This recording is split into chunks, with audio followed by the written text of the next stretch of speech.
VWBPE's Above the Book and Catching Up with the Lindens. In this session, we have the opportunity to step back and reflect on changes, challenges, and opportunities shaping Second Life and the broader virtual world community. Today's conversation is a chance to hear directly from Linden Lab about where the platform is now, where it's headed, and what that may mean for educators, communities, and its creators. Please welcome Grumpity Linden, Senior VP of Product and Engineering at Linden Lab, whose work helps shape the direction, design, and future development of Second Life. We also have Patch Linden, Senior VP of Product Operations, Customer Support, Trust, and Safety, a familiar leader in the Second Life community and a key voice in the platform's operations and residents' experience. We are also excited to welcome Jerome, and I apologize if I get this incorrect, Despret, as Linden Lab's new Senior Vice President of Engineering, who actually just recently started. So I have a link here in the local chat to the press release on that if you want to look that up. Jerome brings more than 25 years of experience in the gaming industry and deep background in build and scaling large online platforms. Jerome is a former lead engineer on The Sims Online, a leader on the Sims franchise, has held senior engineering roles at Riot Games, Sega, I think it's pronounced, and Pantheon Platforms, specializing in PC, mobile games, and cloud infrastructures. At Linden Lab, he will focus on strengthening the engineering organization and advancing Second Life's technology to support global growth for residents, creators, and communities. Welcome to all of you. It's wonderful to have you here with us at the conference again this year. Thanks for having us. Thank you. Yeah. It is a pleasure to be here again. That's awesome. So, Jerome, you're the new guy. I'm going to put you on the spot, if that's all right. Obviously, you're still fresh in the role, and I'm sure there's a lot to take in with regards to this environment and its community. As you've started meeting with staff and listening to the community, what are you hearing are the largest or the biggest challenges facing Second Life right now? And from where you sit, are there any key initiatives residents and educators should be watching for, particularly ones that could make Second Life easier, smoother, and more usable overall? We heard Philip's perspective on the landscape yesterday, but I think we'd all really love to hear what your perspective is, having sort of just come into the role. Well, as you mentioned, I just started, so I'm going to be very careful to not come here with preconceived, ideas and opinions. But what I would say, you just mentioned it, right? We want to grow the community. We want to bring new people in. And so the ease of access, the ease of entrance, everything that can help us retain the new people that come in is really at the forefront of, what we want to build in the coming weeks, months, maybe years. And for me, as an engineering leader, what I'm trying to identify very early is all the pain points from a technical standpoint that make it difficult or create a lot of frictions for us to do those things.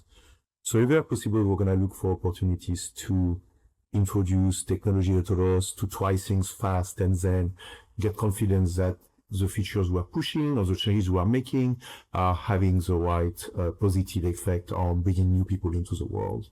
Obviously, I won't talk to the specific features. That's more Grumpity's wheelhouse, and she knows the world so much more than I do. But my commitment to the people at Linden, but also, the community is, my goal is to see how we can be more efficient, move faster, be less worried about risks, so that we can enable all those cool things that people want to build, or all the things we want to do to make getting into the experience smoother and easier. Yeah, Grumpity obviously just whacked me over the head in terms of, no, you promised you'd take it easy. And I'm like, well, I hoped I scaled my question back, but apparently Grumpity may have some comments with regards to that. Well, no, this is wonderful.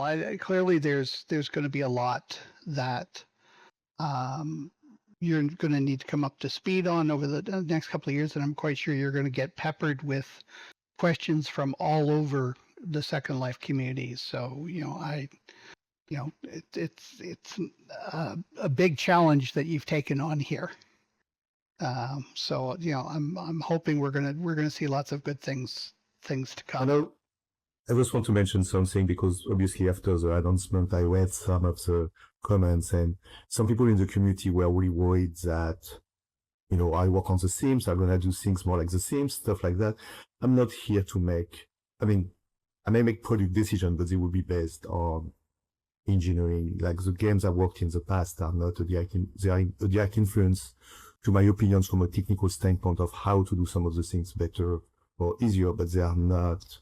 The game I worked in the past are not all it experience that I'm going to try to change or anything in this world. Okay, so I'm going to take you off the hot seat here and go back to some of the other questions that I've got. Excuse me, that I've got for everybody here. So yesterday, Philip highlighted that there are steep learning curves and hardware requirements, that these are major barriers to growth, and he was pointing to mobile Project Zero as vital steps for making Second Life accessible on everyday devices. He also noted that simply reducing onboarding friction won't, sort of guarantee retention. So if new users feel uncomfortable communicating in groups, building on his observations, I sort of have two questions here. So the two questions are, how is the production team defining success metrics such as casual access versus long-term retention for browser and mobile platforms? And then also, how are you looking at tailoring first-time user journeys across desktop, browser, and mobile to best serve, distinct use cases like casual event attendance, like what we have here, versus immersive classroom environments, which are very specific, obviously, to the educated groups that are attending here. Well, wow, you're just coming out swinging with the biggest questions. I am, but you guys knew that before you. We did. Yeah. And conveniently for me here, these are the questions we've been thinking about a lot and spending a lot of time on. So in order to build an acquisition pipeline and an onboarding pipeline, we kind of have to go through all of the steps. And we first start with, can we bring people in? Can we get them to register? Then can we get them to log in? Can we get them to come back after one day? Can we get them to come back within the first week? Can we get them to come back in the second week? Then you go further down, and at some point you go, what about monetization? Are people committing to this, not just their time, but also their engagement with the creator economy?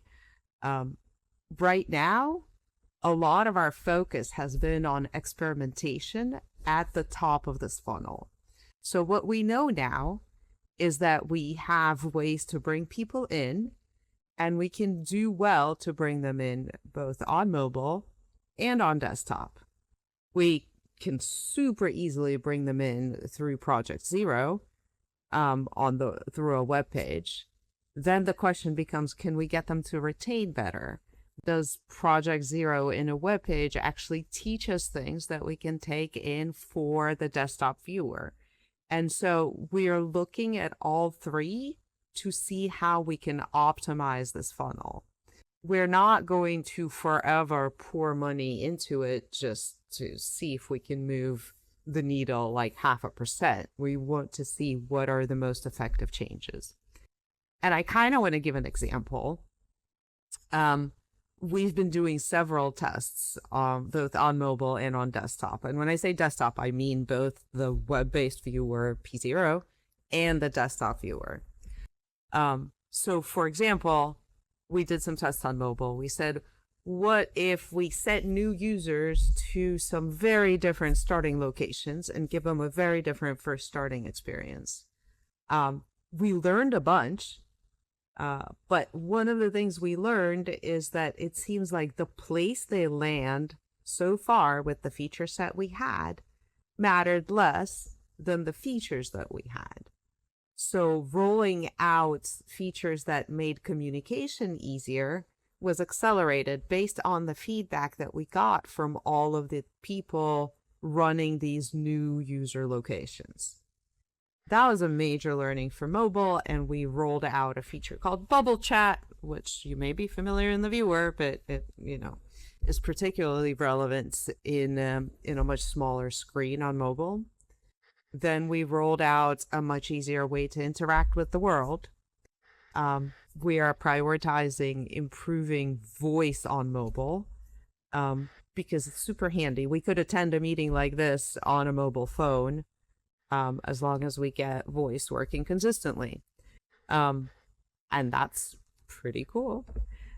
In fact, I did it at SLB like 2 years ago. I think I attended a talk at SLB that Patch was giving. I just didn't go directly into the arena so that I wouldn't crash from, 150 avatars. So that was the approach on mobile. We're did another test using Project Zero because it allows us to so easily do an A/B test. Right? We contrasted the regular viewer interface with something that we call Min UI. It is a much scaled down interface that only offers like 5 things to do instead of, 17 menu items and 25 buttons across the side and the bottom, and all of the stuff happening at once. And we actually ran a pretty rigorous test. We looked at retention for day 1, meaning do people come back after 1 day? Do people come back in day 2 and day 3? And do people overall, like when they have a week to return, does that result look the same? We saw statistically significant results across all 3 of these measures with Min UI. So we've now moved all new users coming in through P0 to using this scaled down interface. And the next thing we're looking at, of course, is whether we can bring that into the viewer and replicate the effect. On the viewer, we've been looking at an even earlier part of the funnel.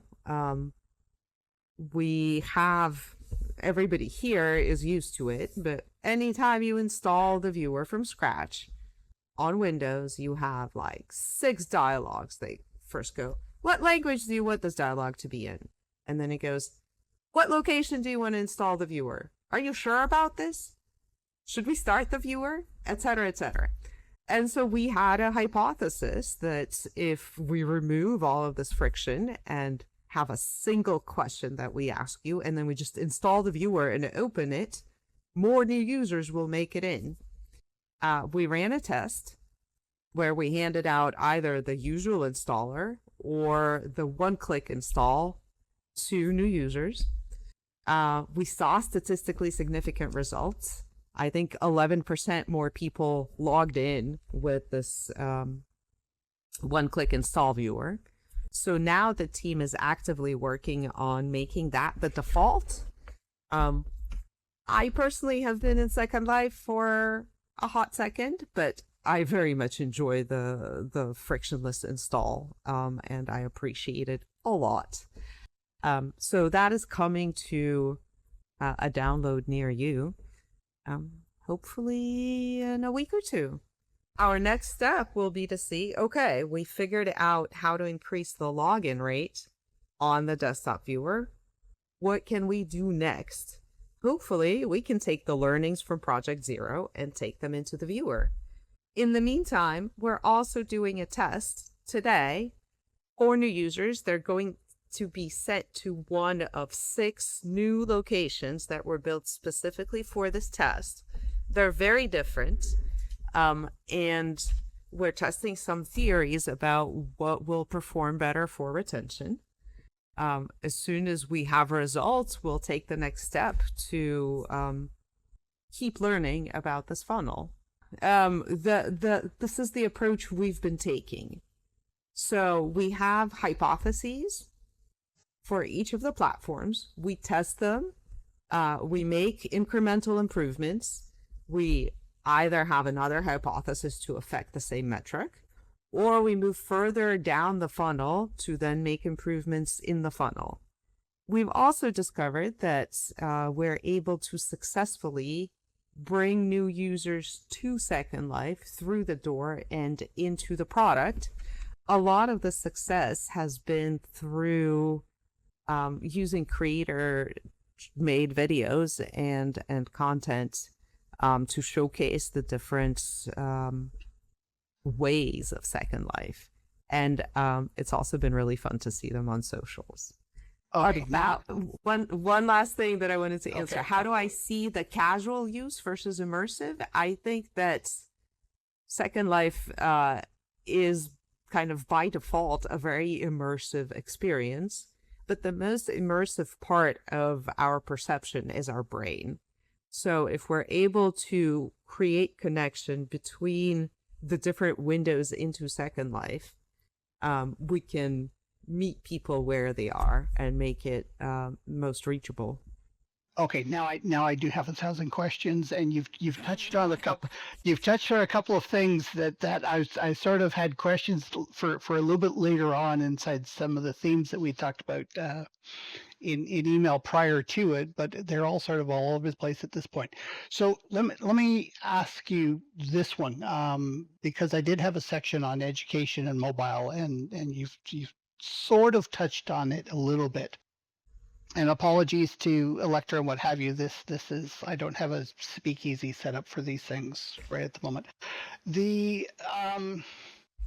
So the education community has a unique set of requirements. They're not completely unique. I mean, but I mean, they are critical that they sort of work all the time type of thing, just because of the consistency that you need in education when you're working with large groups of students. So as part of the demographics for a lot of these A/B tests, I mean, you were talking about things like the note that you referred to content creators. You're seeing more retention through video than you are through previous methods. Are a lot of the demographics that you're looking at right at the moment, are these more towards the general population? Like, are we talking Gen Z, Gen Y, millennials, TikTok users, right? Is there a specific demographic that these A/B tests are sort of aimed at? And as a bit of a follow-up to that, is there going to be opportunity in order to collaborate with educators specifically to define what a meaningful participation looks like by comparison to what you've done so far with regards to both mobile and sort of like the web as a viewer as opposed to the actual desktop viewer itself? Or You got to stop me with the two-part questions. Yeah, I know. I'm sorry. So the first one, I think everyone can judge for themselves, because all of these videos we also post to our socials. Like, you can see them on Insta and Facebook and X, I guess. And TikTok as well. All of the videos that are made by creators that we're using for our ads also go on our socials, and so they represent Second Life quite broadly, because they're coming from different communities as well.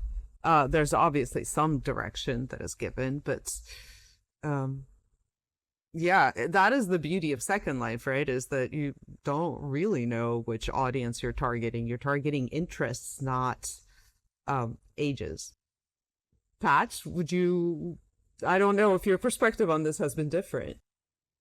No, I don't think it's different. You know, I feel like that, uh, you know, Second Life caters to so much and so many interests and ages, and such that it's just such a wide open playing field. And trying to bring people in to Second Life, is something that has always particularly interested me because I remember when I found Second Life and my experiences coming into Second Life and such like that, and how I've translated that over the years to all of the various things that I've worked on throughout the years. I always try to keep it relatable to how I engage with the community and everything that I work on and touch. And I try to do everything from the context of how do you guys experience it?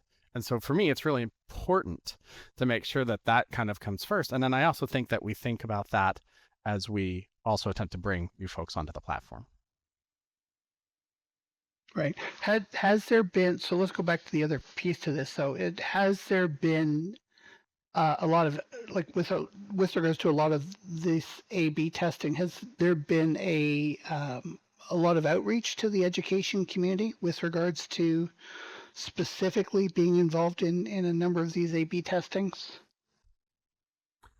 Honestly, I don't think we have involved the education community quite yet.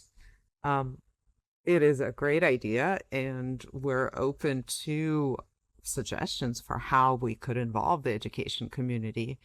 Because we're bringing in kind of a general population, we're still in the stage where we're like, is there a thing that we can bring people to that would keep them interested to come back and discover more? One of the things we did actually on the mobile test is we said, okay, the starting location didn't make that much of a difference. We actually don't see statistically significant results. So we're just going to pick a couple where we send new users, but the next 4 that we had in the test are a great second location to send people. They are kind of the next step of what to try in Second Life. After they've landed and they had a few moments to orient themselves, they go, okay, well, what else is there to do? And these starting locations that were built for the test are actually a great next step. I think there's a lot of opportunity for the education community to both step in and say, we know how to show people Second Life and have an idea and would want to test it, and to say, we've got some great ideas for where you should be sending new users after they've had their first intro to Second Life. And what's interesting is we tried these different approaches. Some are more gamified, some are more social, and some are more kind of teaching. And we had some that were creator built and others that were in-house creator built. And Patch actually participated in the thinking and development of some of these quite a bit. I don't know if you feel like you've had some takeaways that you learned from this test. Oh yeah, of course. There's been actually quite a few. As we've watched folks on board through the various experiences, we're constantly taking down information, making copious notes and such, and watching behaviors. Everything that we can kind of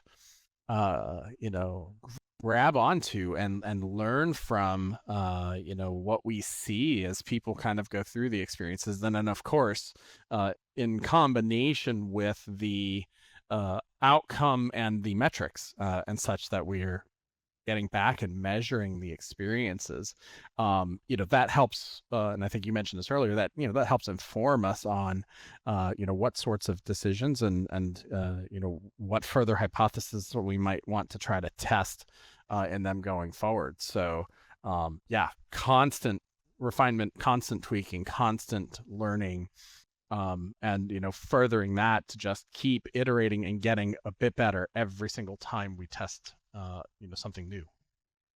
Okay. I'm gonna throw I this out. actually I wanted to mention one of the most successful programs we tested was actually not a different starting location or a different aesthetic visually, but actually a greeter program, which Patch and his team had put together, and we have always kind of theorized that mentors and greeters make a difference, but we really wanted to do a rigorous test where the only thing we change is whether greeters are present or not. And Patch, our outcome was like a 30% lift, Yeah. I think, in retention, right? Yeah, it was very significant, and of course I was tickled pink. Yes. Ha ha ha. Literally. You know, when I saw the results, I was like, well, I felt like I always kind of knew this, and I was just like, wow, I'm blown away now by the fact that we actually have proof, right? And so it was great to go through that test. Yeah. I'm going to throw this out here, and then I think I want to move on to a different topic because, like I said, we could easily extend this out to 2 hours without a problem. Clearly, right now, in terms of the community gateways, there's, as far as I know, anyways, there's two major groups that have these gateways that are available for people to come in. One is certainly through the education groups, and like Virtualability, Rockcliffe has one, VWEC has one. There's a number of other groups that have community gateways that are set up, and then there's a lot of language-specific ones that are set up. So I'm just going to speak for the education side right at the moment. Clearly, I mean, there's a lot of things that you guys have learned and taken away from these things, but in the meantime, the community gateway resources for community developed gateways are still sitting back, in terms of the toolkits that were developed like 15 years ago. Right. Is there a plan to bring a lot of this learning forward and to, again, I want to sort of encourage you guys to engage with the education community to allow us to sort of take advantage of some of these things as well? Or is this very much down the road in terms of when a lot of these salient learnings that you guys are having are eventually going to filter down to the community gateway level?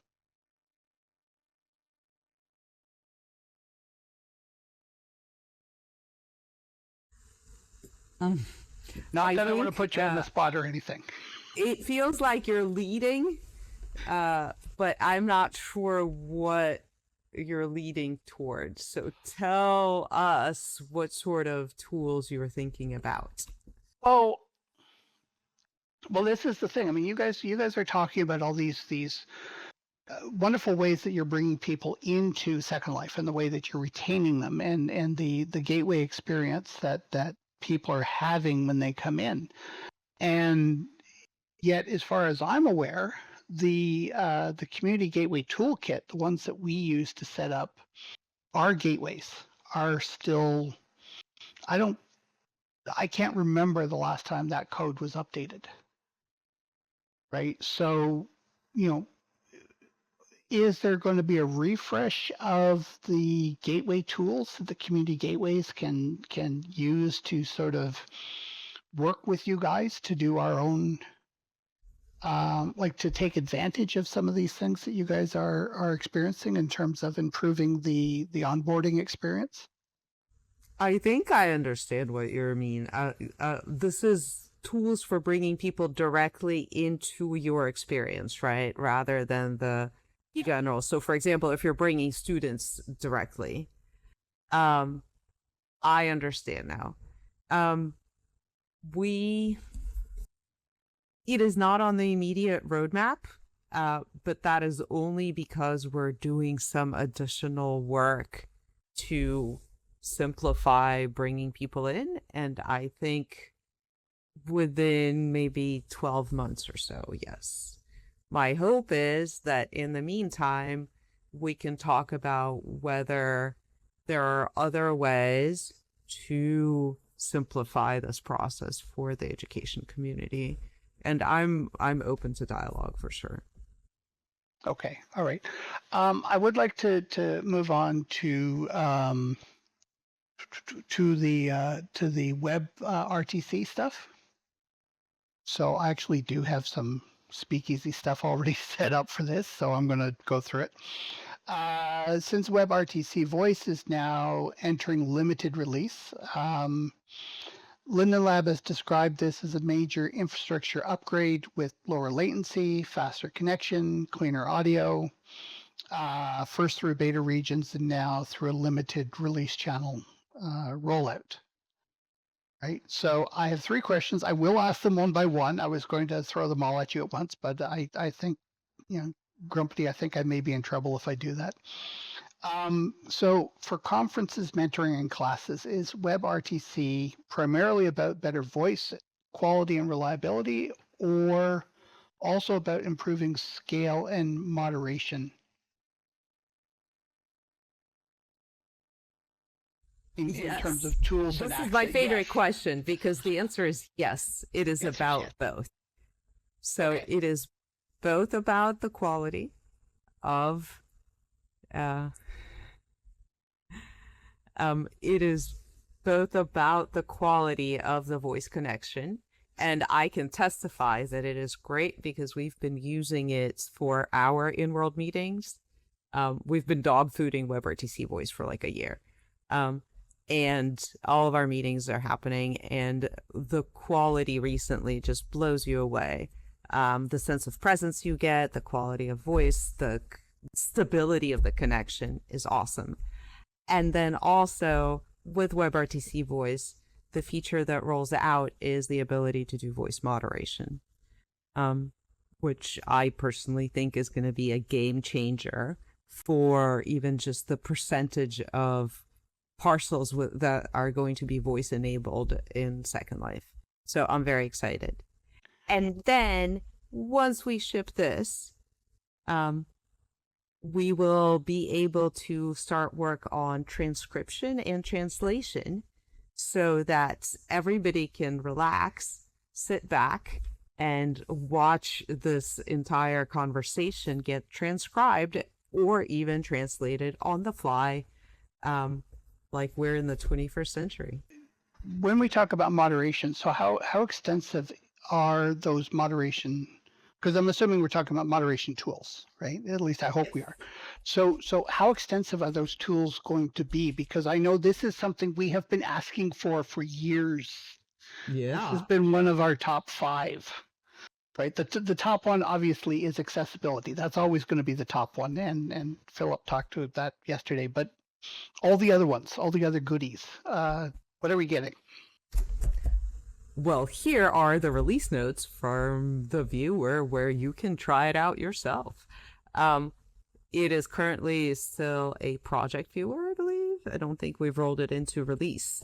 But with this viewer, you can go, if you own the land, you can go and moderate voice on your land, meaning you can essentially mute and unmute people, and you can mute everyone, you can unmute everyone, you can mute and unmute individual participants, and that's kind of all you need for the tools, right?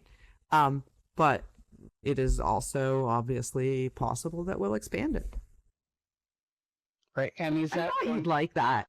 Oh goodness, yes. We've only been talking about that for 10 years. So is this going to be held at the SL group level, or at the parcel level, or at the region level, or the estate level? Is there? So region owners and estate managers can moderate voice on parcels configured to use region voice. Parcel owners can moderate voice on parcels configured to use their own parcel voice channel, right? So when restrict voice to this parcel is enabled. And if a parcel is owned by a group and uses its own voice channel, any group member with the ability to moderate group chat will be able to moderate voice. Okay, so we're going to see changes to the region tools, to the about land tools, and to the group tools.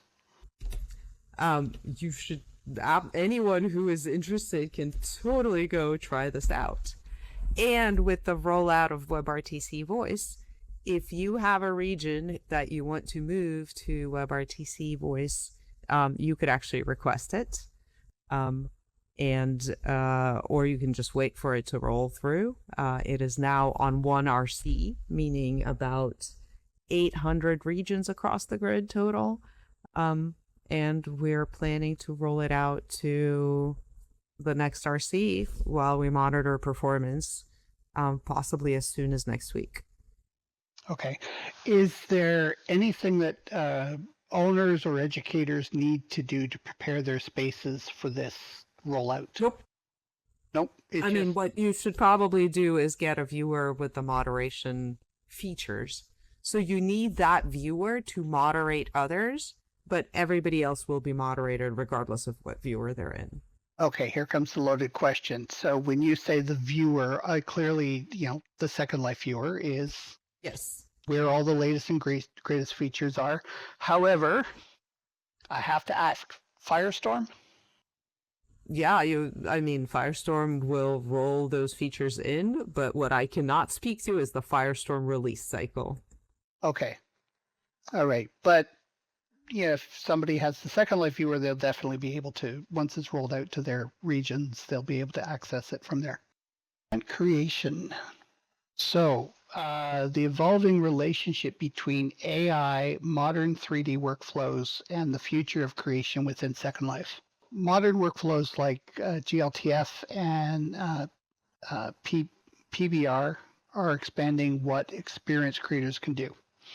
And while the rapid rise of AI is beginning to change how people prototype ideas and approach design more broadly, right? For educators, student builders, and community creators, this creates both opportunity and complexity as the platform works to balance more powerful capabilities with accessibility and ease of use. So to begin with, because even I had to go back and look this up, could you explain a little bit about exactly what GLTF and PBR are and how they are relevant to educators and content creators? Just as a bit of a explainer background type thing. So both of these have to do with formats and rendering of content that is supported in Second Life. So it is essentially, how do we allow you to upload content into Second Life? And that means, how can it be created? And second is, how does it look when everybody else sees your creations?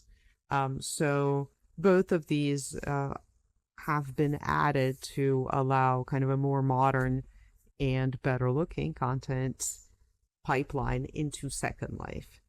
But wait, I feel like this is nice because creators in education can make better looking spaces potentially.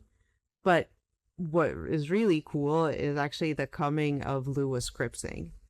And this, I feel, is where educators will really be able to leverage this tool to make more powerful experiences, to make more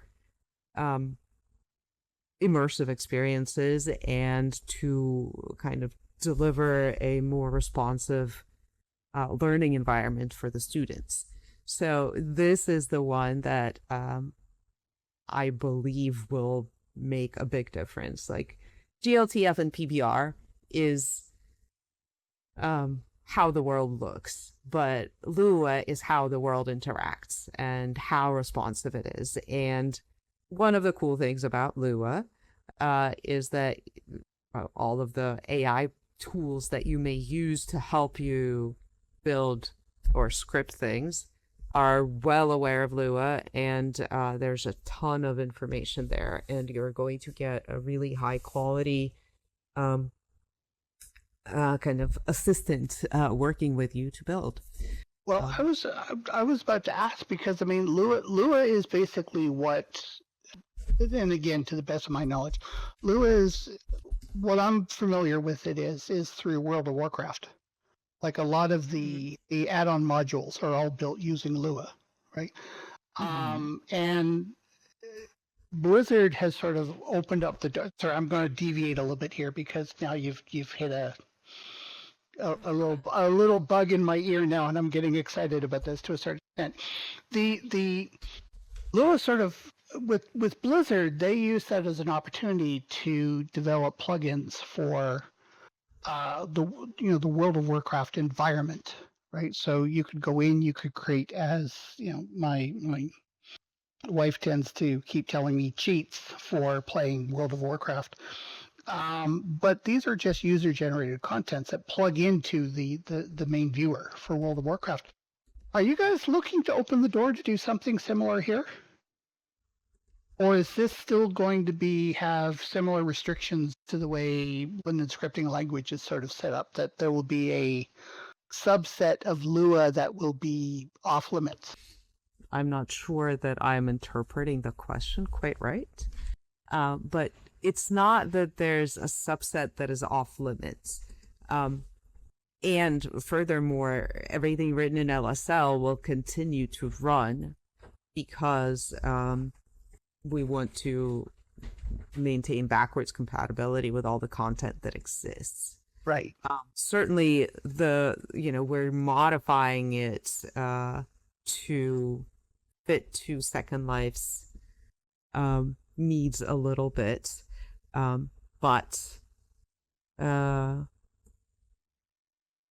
yeah, there's But it's still going to plug in the same way we would plug in LSL. Like we can't run it external to the viewer. Everything has to be internal.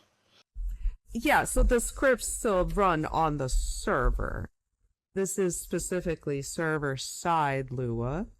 And Okay. I feel like there was actually a project to try the viewer-side Lua implementation some time ago. Right now, it is on the shelf, and I don't know that it will ever come off the shelf. But there are third-party viewers that have Lua viewer side. So yeah, we're an open source viewer project. And so people have extended the viewer in a variety of ways. Right now, the focus that we have is the server-side Lua scripting, so that whatever scripts you have function the same for everyone. Right. Okay. All right. So you also teased this idea that there potentially, and maybe I'm putting words into your mouth, but an AI-assisted layer to this that may be available or may be introduced as part of this. So did I understand that correctly, or did I misinterpret? No, not quite. What I mean is, for anyone who is trying to learn how to script in Lua, or how to convert their scripts to Lua that they have in LSL today to make them more powerful, or to rescript the objects that they have, all of the modern AI tools that you may use to assist are going to be very well versed in it, because it is a broadly known and understood language. We're not planning to add any tools to the viewer to do it. I'm just checking time, and while I've got a ton of questions here, well, I always have a ton of questions for you guys. I think I'm going to jump ahead a little bit in terms of what's here. So for the final set of questions that I have here, I think I want to jump ahead and look a little bit ahead further. So a lot of things are changing, and a lot of very interesting things from the sounds of it are in fact changing. And Patch, I realize that we've been talking a lot of technology here, not necessarily the community side of things, which is very important. But I've got a couple of different questions here, and I'm hoping that you can weigh in here as much as anybody else. Where do you feel the developments are likely to matter most for education and nonprofits over the next 12 to 24 months? If you had to look ahead that time in terms of where we are right at the moment, are there key initiatives that are really going to change the quality of how people are interacting with Second Life? I mean, clearly we've talked about the technology side, right? Yeah, I mean, if we kind of look back at what we've already discussed, between all of our new user experience onboarding testing, the greeter program, the content intercept stuff, GLTF, PBR, Lua coming to the platform, I think all of that kind of is going to, and my hopes would be, and what I've been thinking about lately is kind of a freshened reapproach to the education community as a whole in getting more involvement back into Second Life in general. Because, when we talk about things like GLTF and Lua, as these are kind of large, widely accepted standards that have been out there for some time now. SL has always kind of had some of its proprietary bits to it, both in bringing in content and LSL. I think that this is going to open the door to making it easier for educators and facilities and such to get in and use Second Life. And I want to look for the ways that I can support making that happen. And even up to and through the new user or student onboarding journey and experience. To me, that's super important because I want to, enable schools, facilities, teachers, educators, and so forth to be able to bring in folks to use and experience Second Life, with all the power that it has, and just take advantage of the platform for those purposes for teaching, and that to me is like kind of key. Okay, so which sort of ties into my next question here, which is with regards to which improvements do you think residents may be underestimating right now? And I think you sort of keyed on one of the main ones that I've heard a lot of talk about over the past year, which is, we want, as educators, we're very passionate about this environment. I mean, we wouldn't be here if we weren't, right? But you have a lot of these things with regards to A/B testing and the minimalistic UI with regards to mobile, these types of things, all of which change the experience for educators and how they bring students in. And so as we want to become more engaged with a lot of these particular projects that you're doing, how are we sort of maybe underestimating what is actually available and how we connect effectively with you guys in order to be able to participate in a number of these trials and testing and maybe other services that are available that just call Patch. We'll post his phone number at the end of the meeting, right? Okay. All right. Yeah, no, I think what I'm interested in for sure is working with the community to maybe also participate in some of these tests that are coming up here. I think it would be great to maybe do some work with folks to maybe learn and see and kind of get back into the tools, because we've talked about tools and such quite a bit. The earlier mentioned to the onboarding process itself being aged and Reg API, being the technical side of that and where that's going, and making sure that we're kind of working hand in hand to say, okay, so here's kind of what we're looking at redoing, and does this work the best it can for you, right? And getting your input on that to drive it forward. Jerome, I'm sure will have a big hand in helping drive that when that time comes. So just kind of, throw that out there. So, hopefully, we'll get that on board and such. And I'm also even thinking, more broadly across, even things like costs, right? I want this to be, tangible from a cost perspective too, to make sure that, educational facilities and such have access to Second Life and using it and it being very reasonable for that. Well, and educators are notoriously cheap. So yeah, cost is going to be a big factor. You said it. Yeah. Yeah. Well, when you have to beg and borrow to get school supplies, right? I mean, it's sort of like, yeah, I understand. I've been working with you guys for a long time, so I've seen it. So are there things that the education and the nonprofit community should start doing now so that they're ready for where the platform is headed? And I do sort of want to go back to this idea of minimal this minimal UI thing, right? In terms of from a community standpoint, where you guys are sort of seeing that being positioned for use as an educational tool. Are there things that we should be doing now that will facilitate that as we go forward? With the minimal UI, I'm not sure. I think we need a hot sec to bring it into the download viewer. Part of the difficulty with Project Zero is that streaming is not cheap. And so unless you've got a grant that you're not telling me about, I don't think that, bringing students in through the web browser long term is going to be viable.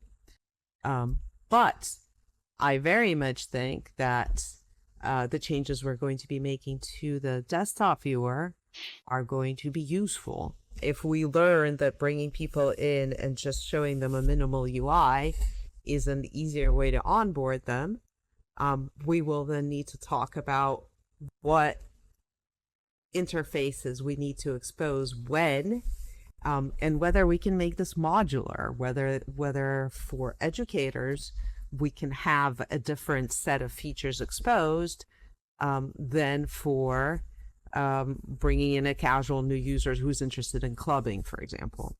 Yeah. So this is an opportunity, but I'm afraid there's not much to do right this moment.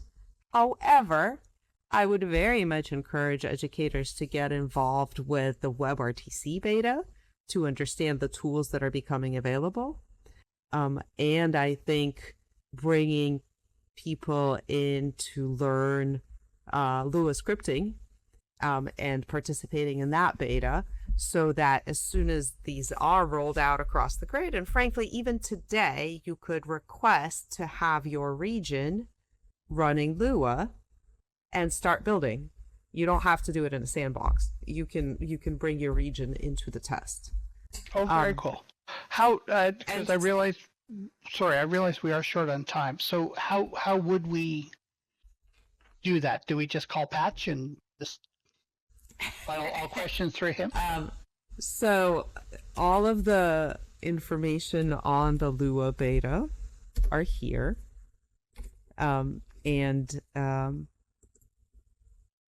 Right now, only private, as far as I know, right, Pat? Yeah, at the moment. And then WebRTC, also to opt in. This is where you would learn, but let me stick to Lua. Lua documentation is coming together here. There's a Discord. There's engagement from the team that is working on this, and I think maybe late Q2 we're gonna see this, maybe early Q3, maybe I'm overly optimistic. We're gonna see this rolling out across the grid in kind of a general availability way. As for WebRTC Voice, I think that's even closer, so check out the moderation viewer. There, we just blogged about it. I'm looking for the blog. This is the blog about WebRTC Voice. It also lists a few regions where you can try it if yours is not enabled. You can get the moderation alpha. I link to it above, and try the moderation tools. These are a couple of things that are very immediate. Kind of preparing for the future long term, I'm interested in a dialogue about how educators would want to use about how educators would want to use mobile, for example, to extend the classroom experience, because I haven't, like, honestly, I've thought about mobile a lot as a tool to engage and both bring in new users and keep the existing users connected when they can't be in front of their desktop. But I haven't thought a lot about what creators who work with education would want to see out of the mobile app. So I'm interested. Okay.